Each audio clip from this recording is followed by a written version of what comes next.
Remember the days when all you wanted was independence, to eat whatever you want at your own time and staying out till 3 a.m. because you have no curfew? Well, we are at that point in our lives and things are not as straightforward or as easy as they sound. Myself, along with Sumaya, Alfonso, Ofente, Rebecca, and Sine, are unpacking it all on this episode because we are slowly realizing this adulting thing does not bang. To kick us off, Ofente and Sine are talking about unexpected adulting. How are you guys doing? Not good at all. Barely coping, struggling all the time. Personally, for me, I think that it's a learning curve each and every day. It's not easy, but I think we just need to take it one step at a time and make sure that we make the right decisions and are responsible for the decisions in which we make, because we are growing. And adulting now means, we're learning for the future, because we are going to grow as individuals and we are going to have our own families one day, start our own businesses. So it's a learning curve for the future. I fully agree with Ofente, but at the same time, I feel like some days I wake up and it shocks me that, I need to take care of my own basic needs. Like, I need to feed myself, I need to clothe myself. I'm responsible for myself. I sometimes really do miss the days when I was a kid and I had my parents do everything for me. But at the same time, I want the freedom, I want the independence, but I think it's just there are days that are really, really tough and you just have to push through on your own and you can't lean on people. Or even if you lean on people, at the end of the day, it's all up to you to actually, make it through. So, I have a question. What's the biggest thing that you guys have learned about adulting so far? That's not bad. But I think for me, it has to be responsibility. I think, at times you're faced with like tough decisions and you have to make choices, So within those choices, it's easy to make the wrong one, but I think when you think about responsibility and how it's going to impact your future, then you try to be responsible and make smart decisions, because you don't want to regret something you did in your youth 20 years later. So I think for me it's responsibility and how I live my life. As a kid, you grow up looking up to people like your parents, your idols, celebrities, and you want to be like that specific person. But as I grew older, I think that it's more important that you stay true to who you are. You remain authentic and don't ever try to please anybody else but yourself. Never be in competition with anyone else but yourself. And always work hard to please you, to be happy for you. And I think that's the most important thing that I've learned in adulting, because if you okay with who you are, you know what you want, and you know the goals in which you want to achieve, everything else will fall into line. The right doors will open for many other opportunities. So, Yeah, Sumaya, you can say something. I know that life always moves in phases, and obviously getting out of high school into university or into a job or anything like that, it's a different phase, and I understand life moves on, but it's just something I didn't expect, and I didn't expect to maybe grow within myself the amount that I have. That's one thing that I've definitely also learned, is that I am able to really, really, truly grow and become the person that I want to be and that I am. What have you learned, Gloria, as our host? I've learned so many things. I've learned that the biggest thing actually is the fact that as a codependent person, you need to let that go. You need to figure out a way to be able to live your own life. Like you said, you need to learn to grow within yourself, because when you get to university, you meet people and you have relationships with other people. And if you don't know yourself, and if you can't be an independent individual where you can make decisions for yourself, then it becomes a hot mess, basically. I'm not gonna lie to you. I'm the youngest child. I've been spoiled. So making decisions for myself, learning that responsibility, it's taking a lot. Yeah. Next, let's talk about the one thing that comes as a big transition when we become university students or when we do this adulting thing: money. Talking to me about it is Sine. So, Sine, as a person that has lived at Res for how many years now? 5 years now. Like, talk me through the very first year of varsity. Okay, so first year varsity was a mess. It was it was a mess. You know, looking back, I think I'm actually shocked that I'm here now because it didn't make sense. You know, and I feel like I was literally just pushed into the deep end when it comes to finances, and you know, I was also in another province on top of that. So different lifestyle. You know, now I need to find out what I like to eat, because I mean, you know, at home you eat what is actually cooked and you have to eat it. So I need to find out what I like to eat, and you actually find out, okay, some things are very expensive, like they're very pricey, you know, and it's like it's a mess. You know, it's a mess, and you're just like, okay, what do I buy? What don't I buy? You know. Toiletries, guys, like actually smelling good is expensive, you know. Exactly. But yeah, smelling good is very expensive, you know. Being a girl, you also have to do your own hair, you know, your nails. I mean, I don't even do my nails anymore, guys, because finances don't allow me. But one thing I actually learned because of university, I learned how to do my own hair, because I'm not gonna pay 500 rand to do my own hair, you know.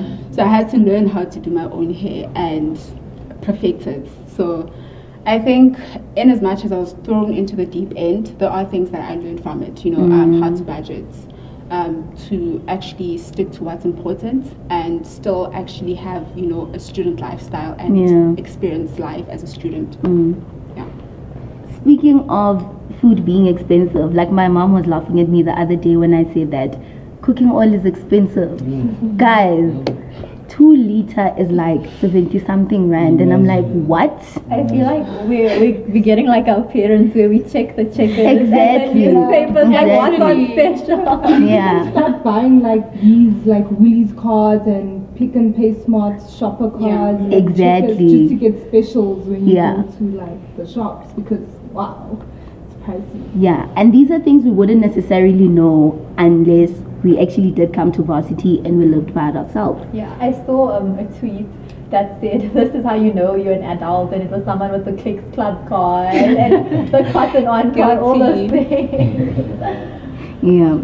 So like you said, you have all of these responsibilities at the end of the day. They all need money, but you still have to be a student. There's this, like, you need to get the university experience. What? Going out. And honestly, Alfonso, how do you budget for your girlfriend? When it comes to that,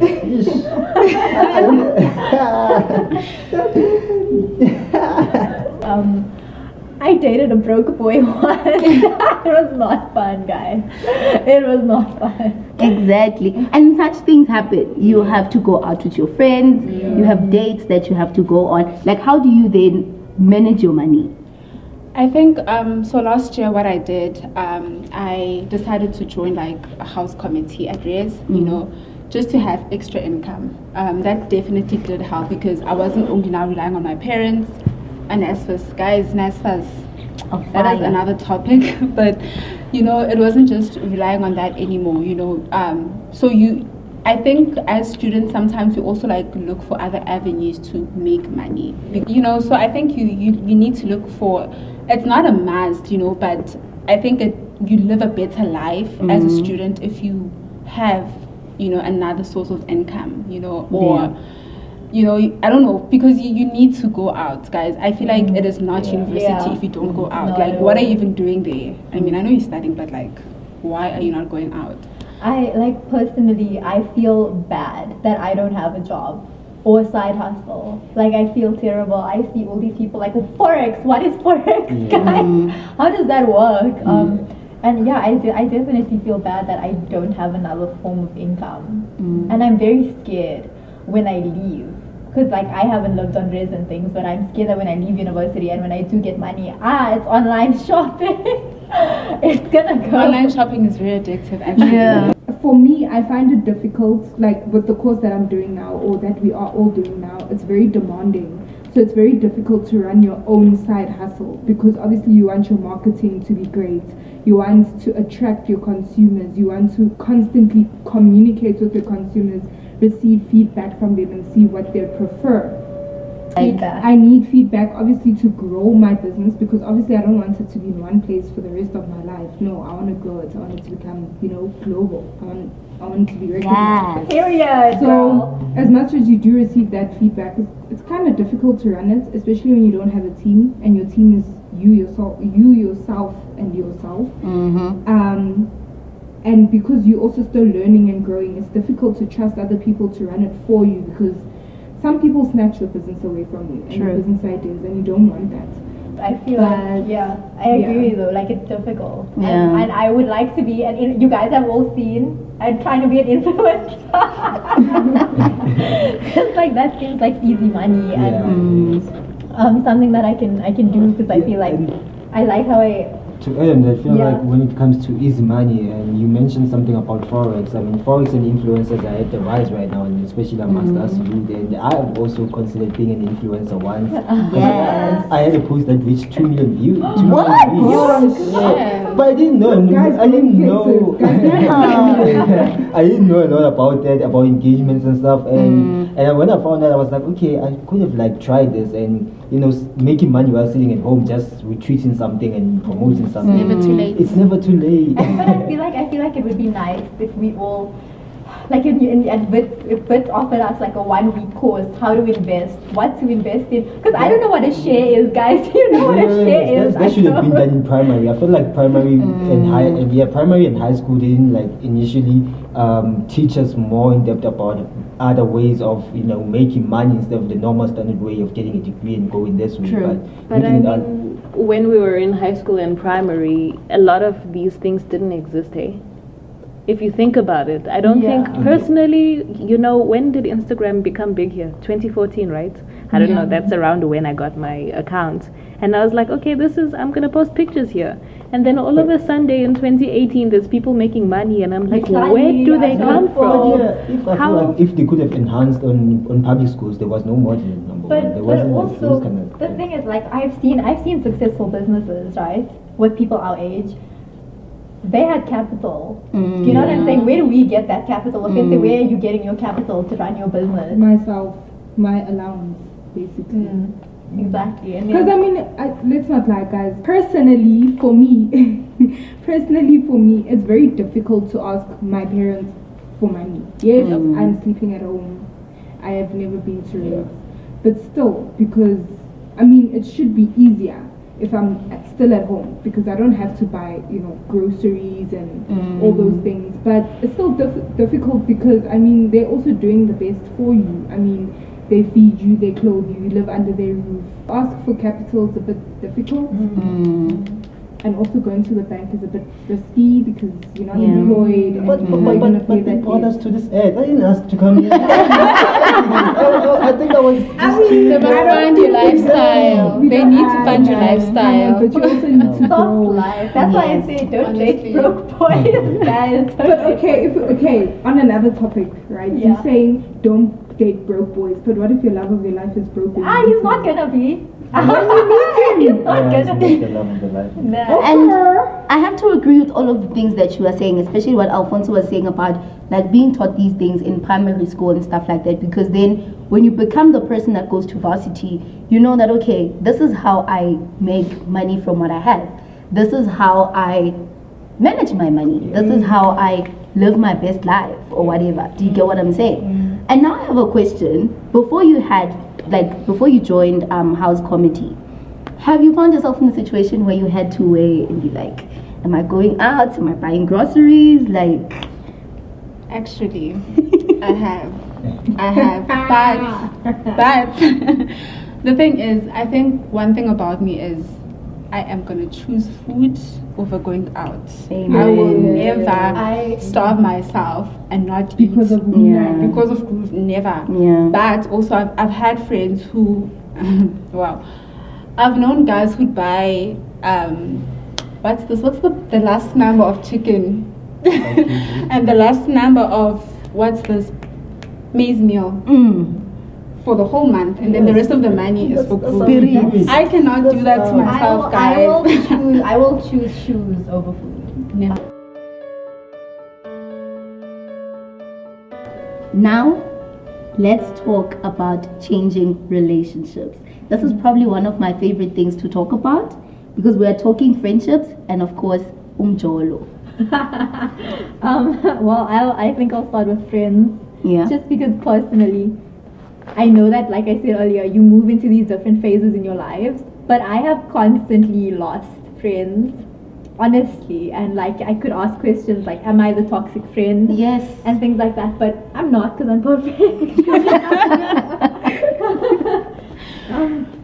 No, I'm joking, but I definitely think it was just part of growing up. You know, you had your squad in high school, the people that you loved, and you came to university and all of a sudden there just wasn't time for each other. But I will say, you know, growing up, we also have to learn how to grow to be a friend. You know what role you play. And I understand, like, it's difficult, it's tough out here, we are struggling, it's difficult, we're freezing, but I will still message my friend today and tomorrow and say, hi, how are you? And that's what you need to do. You need to put in that effort. And I've learned throughout my life, like through high school, I had friends and then they didn't work out, whatever. But I've learned now specifically, if people are not putting in the effort, you don't put in the effort either. Simple as that.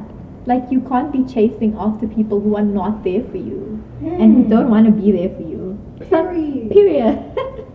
Some people just don't make it through. They don't make it through to the next phase. Yeah.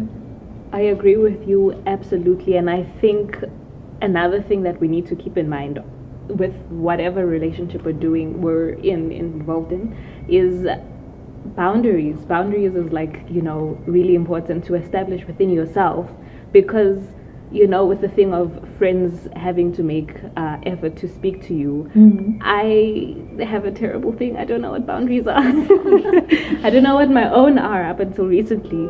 So I would, like, overextend myself trying to keep things alive, and they were dead, and I was like, dude, what are you doing? Don't water a dead plant. Honestly. You can't do it. You really can't do that. And also, but like I said, you know, you just have to learn to be a good friend. And I think, like you said, it's a boundary, it's a balance, and it's sad. Some people don't make it through. It's sad, but I'm glad that also in varsity, the people that you're with, you know, you build friendships through them, you get support through them, especially in a course like this. And I don't know about you guys, but people kept saying to me, you find your truest friends in high school. I mean, not high school, in university. Yes. Do you guys think that's true? Yeah, because I don't know. Okay. Actually, we've matured enough. When we are in university right now, there's this level of maturity that we've reached, and, you know, we just play an influence. Because now you've chosen what you want to do for the rest of your life. Right now, you are invested in that, and what you want to do, I feel like it influences your surroundings and, like, the people that you want to keep in your circle. I mean, you can't be doing arts or working with always working with people who are doing law. I've noticed. Really? I like it. It does. Same. I like it. I like, you have to diversify. Connect. You have to network in varsity, guys. But if you could look at the different kind of things right now, somebody who's doing law is always into books and reading. Like, compared to us, we have to be out there. We have to cover news stories. We have to do this, and we have to be editing. We have to. So there's that difference. But once we are connected together, I feel like there is that insightful information that we give to one another in order to help each other grow and just show each other, you know, the kinds of life in general. 2 or 3 close friends from university, right? 2, 3 or 4, I don't remember. But from my previous institution, right? I'm obviously in a different institution, and the others are obviously doing their own thing. But what I appreciate about them is that we still check up on each other. We still see how we're doing, how's course doing. We're still proud of each other and whatever we're doing in our, with whatever different stages in our lives. But also, I found my best friends in high school.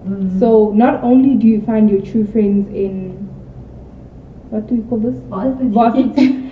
But you can also find them. You can also find them in high school. Okay, maybe also I'm a person who also like keeps friends. I still have my friends from childhood. So I don't think it's about where you find them. It's how you treat them and how they treat you. So I also agree with Offense because I think I'm on the fence with that question because in high school, my friends from high school are still my friends right now. And I changed high schools twice. So my last high school, we're still friends. We talk every day. There's a group chat, you know, we still gossip. Yes, I gossip, guys. You know, we still talk, you know, and they know what's happening in my life and I know what's happening in their life. And then with university, I was fortunate enough, you know, to make real connections there as well. And I think, you know, it doesn't really, you know, depend on where you met. I think it's how you treat the people, you know. And I also just think that I have attachment issues, so I tend to stick like you on people. Once we're friends, like I'm there, you know. Like I'd rather lose a boyfriend than my friend. Yeah, that's true. But like I just want to say don't we're not putting men first here. But my real issue, because like I said, I have lost friends. I had a best friend in high school and we didn't make it through. It broke my heart. Like, honestly, in university, I don't know what's going on right now, especially because of the pandemic. Having that connection with my friends, I haven't seen them in like 7 months. But you still talk to them, don't you? No, but that's the thing. There's so much. Everyone's going through their own thing. Everyone's using university as an excuse. Nah, guys, you have to at least meet up, check up on each other. Fun, Abo, let's go out to groove. Who do you go out to groove with? My cousin. Nah, guys, come on. Invite your friends over there. But that's also. I have been. That's the thing. I've been texting. Let's go out. Nah, no response, guys. What must I do? What did you do, Zoya? Okay. Let's talk my favorite thing in the world. Mjolo. Is it really your favorite thing? No, it's not, because I love it, but it doesn't love me. Yeah. Guys, relationships in varsity. How many hands? 1, 2, 3, 4. Yeah. So you are representing, basically. Yeah, I'm here. Speak wine. Are you proud to be representing your gender? Because I Wow. wouldn't be. No, personally. Sometimes Yeah, we're like not fine. sometimes we're also a mess.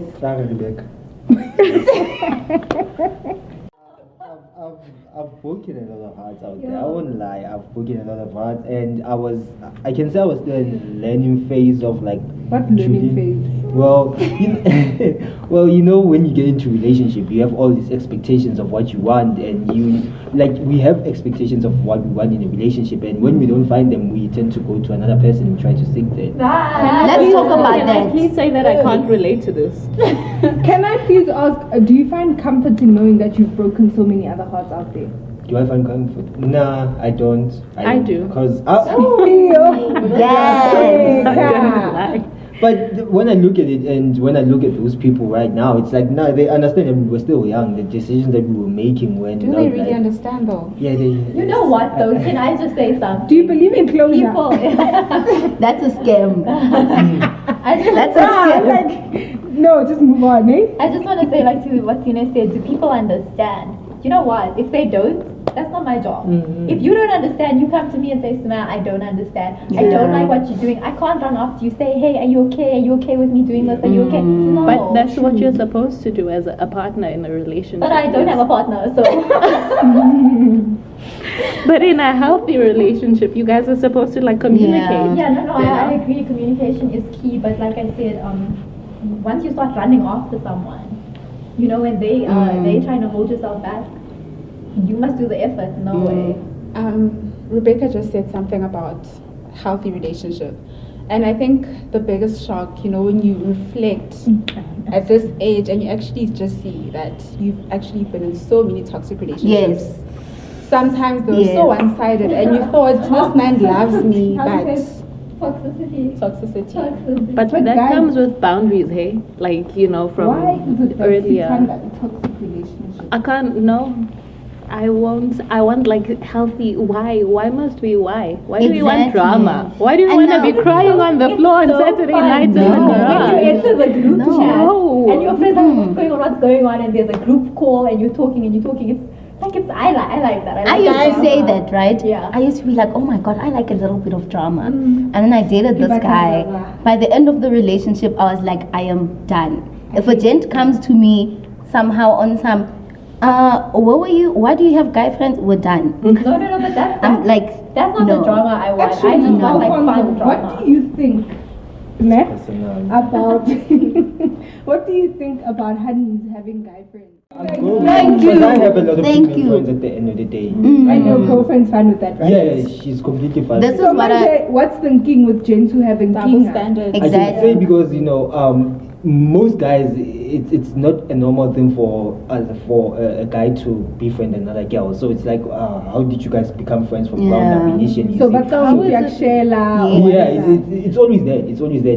But Yeah. but this is what I keep saying about that.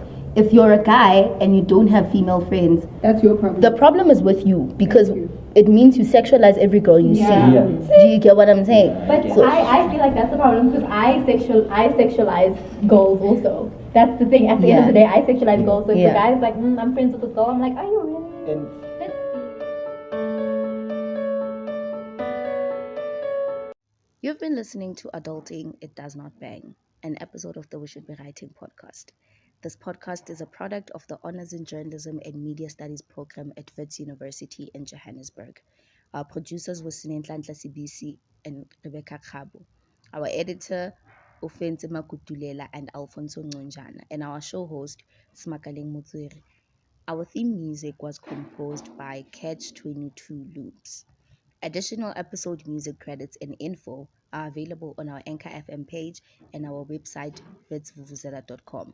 On all our social media, we are at vetsvuvuzela.